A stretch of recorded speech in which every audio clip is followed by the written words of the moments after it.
যে বিদ্যা অর্জন করে মানুষ আল্লাহকে চিনতে পারে না, তার রাসূলকে চিনতে পারে না, তার এই উন্নত মাথাটাকে আল্লাহর সামনে অবনত করতে পারে না, সেটা দাজ্জালের এডুকেশন।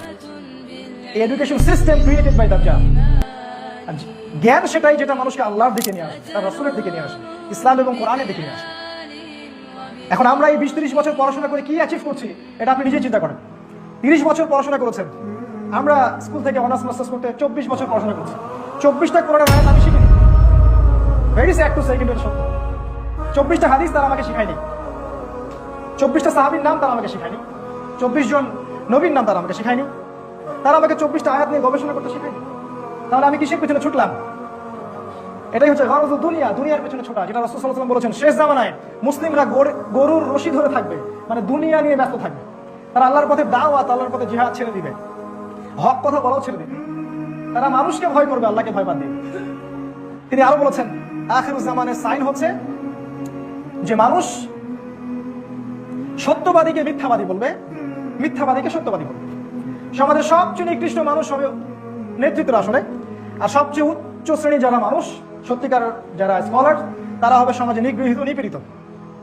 আজকেও যদি আপনি এমন ইসলাম ফলো করেন যে ইসলামটা সত্যিকার অর্থে কোরআন এবং সুন্নাহয় আছে, তাহলে আপনার দিকে নজরদারি বাড়ানো হবে, আপনার সেলফোন ট্যাপ করা হবে, আপনার উপর আরো বেশি গোয়েন্দা সংস্থা সক্রিয় থাকবে।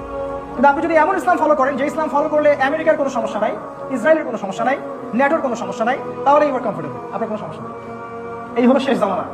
যার দু চোখ খোলা সে বুঝবেন, আর এক চোখ দিয়ে দেখা ব্যক্তি এই কথা বুঝতে পারবেন।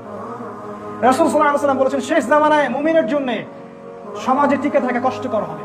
এতটা কষ্টকর হবে যতটা হাতের মধ্যে কয়লা ধারণ করা, আগুনের জ্বলন্ত কয়লা ধারণ করা যত কষ্টকর, ঈমান নিয়ে চলা তত কষ্টকর হয়ে যাবে। নিজেকে প্রশ্ন করেন, আমরা কি এমন ইসলাম ফলো করছি যেটা হাতের মধ্যে আগুন ধরে রাখার মতো?